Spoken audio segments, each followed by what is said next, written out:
À toute la famille, les Gouroussi et les Yadga ont un incroyable talent. Moutons dans sac de maïs, moutons dans sac d'arachide. Depuis que le gouvernement a dit qu'on ne peut pas exporter les moutons du bétail vers les pays voisins, les Gouroussi et les Yadga ont trouvé une solution plus facile. Moutons dans sac. Moi, depuis ma naissance, je n'ai jamais vu ça. Si ce n'est pas Gouroussi, ce n'est pas Yadga, autre ethnie ne peut pas faire ça. Famille, vous-même regardez très bien. Moutons dans sac. Pour pouvoir exporter ces moutons-là vers la Côte d'Ivoire. Mais la Côte d'Ivoire a beaucoup de moutons. C'est ce que vous oubliez. Les arts de moutons là, ce ne sont pas des animaux. On peut les utiliser pour tabaski. Les arts de moutons sont des animaux. Mouton, c'est un mouton. Mais les Gouroussi, nous on vous a fait quoi? Nous on vous a fait quoi? Venez nous dire, on va demander pardon, ça va finir. Le gouvernement a dit interdiction d'exportation du bétail vers les pays voisins. Mais regardez ce que Gouroussi a trouvé comme solution. Regardez ce que Yadga a trouvé comme solution.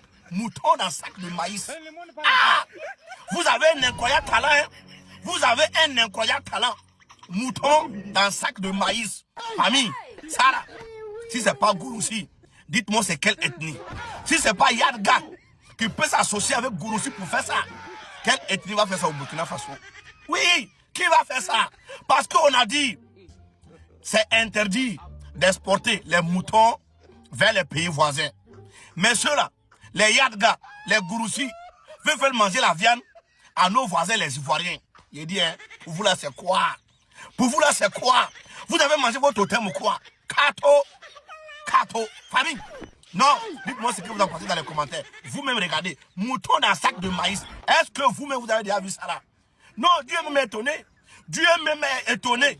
Mouton dans un sac de maïs pour pouvoir exporter vers la Côte d'Ivoire. Il dit, hein, pour vous là, c'est quoi? C'est maladie ou bien c'est naissance? Parce que ça là, moi je n'ai jamais vu. Famille, dites-moi ce que vous en pensez dans les commentaires. Moi j'ai dit, ça là c'est Gouroussi puis Yadga. Association des Gouroussi et des Yadga. Sinon, autre ethnie ne peut pas faire ça. Kato. Mouton dans le sac. Moi c'est ma première fois de voir ça. Oui, c'est fort. Mouton dans le sac. Depuis que le gouvernement a annoncé que on ne peut plus exporter des moutons du Burkina Faso vers les pays voisins, les Gouroussi ont trouvé une solution. Oui, parce que ça là, si c'est pas Gouroussi, je ne trouve pas autre ethnie au Burkina Faso qui peut faire ça là. Mouton dans le sac. Ah! Le gouvernement a dit que c'est interdit d'exporter du bétail vers les pays voisins. Mais regardez ce que les Gouroussi ont fait. Regardez ce que les Yadga ont fait. Ça c'est les Gouroussi et les Yadga. Moutons dans le sac. Ils ont pris les moutons et puis ils ont mis les moutons dans le sac vivant. Hein? Ils ont pris les moutons et puis ils ont mis dans un sac pour pouvoir exporter vers la Côte d'Ivoire. Hey! Moutons dans le sac. Si c'est pas Gouroussi, si c'est pas Yadga, moi je n'ai jamais entendu ça là. Famille, regardez très très bien. Hein? C'est les moutons, ils ont mis dans les sacs là. Oui, c'est les moutons, ils ont pris et puis ils ont mis dans les sacs. Comme si c'était arachide, comme si c'était maïs. Là, c'est les moutons. Pour pouvoir exporter les moutons vers la Côte d'Ivoire. Ouais. Taguez-moi tous les Gouroussi. Taguez-moi tous les Yadga. Ils sont démasqués. Et ils ont pris la main dans le sac. Niac. Oui. Malgré qu'ils ont mis les moutons dans le sac. Ah, nos autorités ont été vigilants. Et on les a arrêtés avec succès. Et Gouroussi, Yadga, il dit, hein, est-ce que c'est forcé? On dit interdiction d'exportation du bétail vers les pays voisins. Mais vous mettez le mouton dans le sac pour quoi? Famille, c'est que vous ne comprenez, ils ont pris les moutons vivants et puis ils ont évité ça dans les sacs pour pouvoir les exporter vers la Côte d'Ivoire. C'est gâté, Nanina. Kato.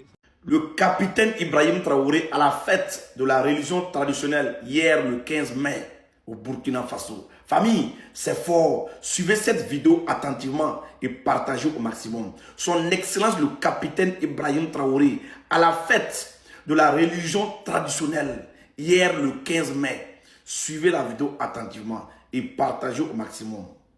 Donc cette journée, ça tombe bien comme vous l'avez dit, c'est la journée des coutumes des traditions, la journée le mois du patrimoine aussi.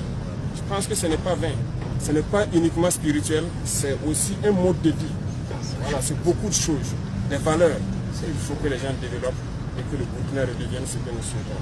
Et en visitant tout ce que j'ai pu voir ici, les valeurs de solidarité et de cohésion sociale, nous les avons en nous, c'est notre culture. Et nous sommes en train de perdre ça. Et je pense qu'il faut mettre les moyens ici pour vous permettre d'encadrer les plus jeunes. Qu'ils puissent comprendre le fondement même de notre culture. D'où est-ce que nous venons? Pourquoi nous avons perdu ces valeurs de solidarité, d'entraide, de cohésion sociale et tout? Il faille qu'on revienne à ça. Nous sommes en temps de guerre actuellement. J'ai vu beaucoup de choses. Rien que la construction des habitats, certaines communautés ont déjà pensé à ça. Si aujourd'hui on appliquait même ça, face à ces hordes-là, on gagnait le combat. L'alerte. Comment est-ce que les gens avaient conçu des masques qui puissent alerter les gens d'un danger? Aujourd'hui, les gens sont assis dans leur village, l'ennemi vient rentrer, ils sont surpris. Si on avait conservé cette culture d'avoir toujours des gens dans des postures autour des villages pour pouvoir alerter, et le masque c'est du camouflage en fait. C'est du camouflage qui permet à la personne de se fondre dans la nature et d'alerter ceux qui sont à l'arrière et les combattants de pouvoir réagir.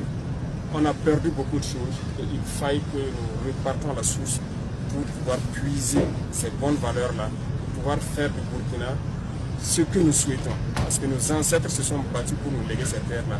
Nous ne savons pas comment, mais maintenant à travers vous, nous comprenons quelles dispositions ils ont prises face à l'adversité, que ce soit naturel ou ceux qui venaient pour le combattre. Ils ont pris assez de dispositions.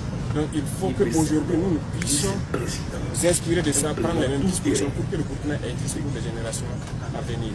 Donc cette journée, ça tombe bien comme vous l'avez dit, c'est la journée des coutumes et des traditions, la journée le mois du patrimoine aussi. Je pense que ce n'est pas vain, ce n'est pas uniquement spirituel, c'est aussi un mode de vie. Voilà, c'est beaucoup de choses, des valeurs qu'il faut que les gens développent et que le Burkina redevienne ce que nous souhaitons. Merci, félicitations, bon courage. Cette dame sénégalaise qu'on appelle Sadio a un vrai problème mental. Elle dit que Macron a raison de dire qu'elle est panafricain. Écoutez la vidéo attentivement et partagez au maximum. Moi, je pense que cette dame a un problème psychologique ici. Oui. Macron s'est dit lui-même vrai panafricaniste. Il est panafricaniste. Oui, il est panafricaniste parce que ceux qui ont créé le panafricanisme... On va écouter. Nous sommes les vrais panafricanistes. Nous croyons que l'Afrique est un continent. Macron n'a rien de panafricaniste, il n'y comprend pas grand-chose. Un panafricaniste ne donne pas la tribune aux terroristes. C'est de la publicité. Les terroristes et les organisations terroristes ont besoin de médias. Tout le monde a besoin de médias pour se faire entendre. Il suffit simplement dans les stades de foot. Ce n'est pas Macron qui donne la tribune. Ce sont des médias qui font le choix. Oui, non, attendez, juste qui termine. Pour que je termine. Sadio, Cela relève du ministère de l'Intérieur. Vous n'allez pas inviter le patron du Hezbollah en France sous prétexte que ce n'est pas Macron qui décide. Quand on va expulser un activiste, quand on va déchoir de sa nationalité un militant, ça relève des compétences du ministère de l'Intérieur. C'est vrai qu'il n'y a pas eu de réaction, de condamnation, parce qu'il y a une volonté de leur donner la tribune et c'est un soutien au terrorisme, c'est un soutien clair. Quoi qu'on dise, ça relève, ça révèle les intentions derrière.